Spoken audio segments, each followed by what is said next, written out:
Hello, everybody. It's great to be here tonight, and I think you're going to think that it's really great to be here for yourselves because of what we're going to talk to you about. We're going to introduce our Sisel Kaffe, and it's going to be spelled K-A-F-F-E. And Sisel Kaffe is really a unique one. Now, as Aaron was talking about, it's certainly one of the greatest commodities for being sold within the world. And virtually most people are drinking coffee. I go to the meetings and I ask how many people drink coffee. Almost every hand goes up.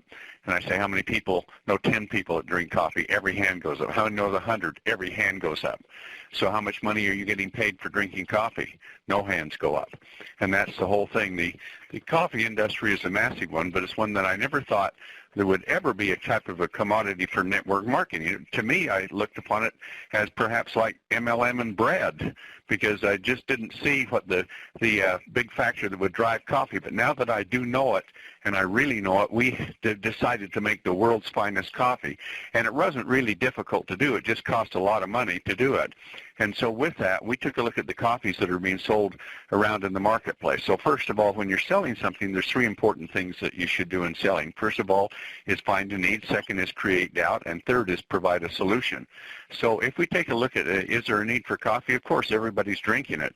And if you could turn this into a second income stream, wouldn't that be sensational? And so we took a look at that and decided that we can make two different compensation plans to sell this product so that people that are drinking coffee anyway now can get paid on it, and they can build a big business with their Sisel side and also a big one with their coffee side. But in order to do that, you have to look at coffees, and we want to have the world's finest coffee that's out there, not only finest for flavor and taste, but also for the health benefits and weight loss benefits that we can incorporate into coffee, because all of those things can be done. So as we looked around at coffees, and we found there were a number of different types of Arabic coffees. The lowest on the list was the Robusta coffee, and that comes from Malaysia and Asia and out of Brazil. And it's a real low-grade coffee, but it's what most companies are using. It's only got 2 chromosomes, so it doesn't produce much flavonoids, and it's grown in bitter soil. And as a consequence, you have a bitter-tasting coffee. But unfortunately, that's what most network marketing companies are using, because it's a big berry and it bloats itself up. And so you can buy the volume and you can put some health benefits with it and make health benefits claims. And most companies are doing it with Ganoderma or a few other different ingredients. And I guess the coffee tastes good if you can choke it down, because the money's got to be pretty good in promoting coffee. That's the way I say it. So gag-a-gano and smile like it tastes good so that you can make money. But the reality of it, it is a bad taste. It's a bitter coffee. And there's a World's Coffee Taster's Cup, and they rate coffees. And the Robusta bean ranks lowest. It's down somewhere around 61, 62 on the flavor chart. Then if you jump up to the better coffees, the Colombian coffees and things like that, they're things like you see in the supermarket with some of the higher grade coffees. And they jump up about 10 points. And they're somewhere around 72 to 74 on the Coffee Taster's Cup. And then the very best coffees are up into the 80s, and they just rated the best tasting coffee of the top 20 brands that are being sold, the 20 best-selling brands in the world, and they rated Starbucks as number 1. And we estimate that it's about Starbucks is the number 1, and it's rated on the Coffee Taster's Cup. We estimate that it's going to be about 81 on it. So 81 is a very high scale, especially when you look at 10 points down for store coffee and 20 points down for the MLM coffee. So you see at Starbucks, anytime you drive down the road and you see a line of cars out there in front of a Starbucks, and you walk inside and the line of people is there waiting to buy a cup of coffee, you know it's got to be a good tasting cup of coffee, and it is.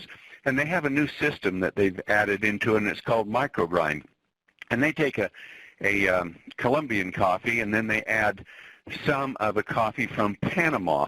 And the coffee bean, there's 3 different grades of beans they use, and they use one of them that's there, and they microgrind it. And I think it's about 8% or so that's microground of the Panamanian coffee, and the rest of it, and that's just my estimate, is the Colombian coffee, which is a very good grade coffee. But the Panamanian coffee ranks highest in the world. And of the 3 beans that are used, the Panamanian bouquet coffee is the highest rated bean in the world. In fact, for 12 consecutive years, the World's Coffee Association has ranked the bouquet coffee bean as the best tasting bean in the world. And so when we decided to build a coffee, we thought that's the bean we want to use. But to buy it and to have somebody manufacture it for us, as the other network, all other network marketing companies are doing, we couldn't afford to sell the world's best bean because it's so expensive to buy and to process, and then to add all of the things that we wanted into it. So we had but one choice, and that choice was to build our own coffee plant. So that's exactly what we did. Now, as you know, we have the world's largest manufacturing plant for any MLM company. It is a gigantic plant here. And so with that, we had room enough to put a coffee manufacturing plant within our plant. And that's what we're doing. So that now will allow us to take the world's #1 bean and to process it and to make the finest tasting coffee in the world. We believe our coffee bean will come out about 88 on the World Coffee Tasters Cup. And, of course, this is an international standard that's set by the World Coffee Association. And so we are going to have the highest rating that we think is possible from any large selling. I mean, there might be a little type of coffee that's being sold that is a boutique coffee that might be higher ranking, but it will be hard to beat this one. With the coffee that we're using, we're going to use the pure Panamanian bouquet coffee. Now, why is it the best one? Well, it's really easy.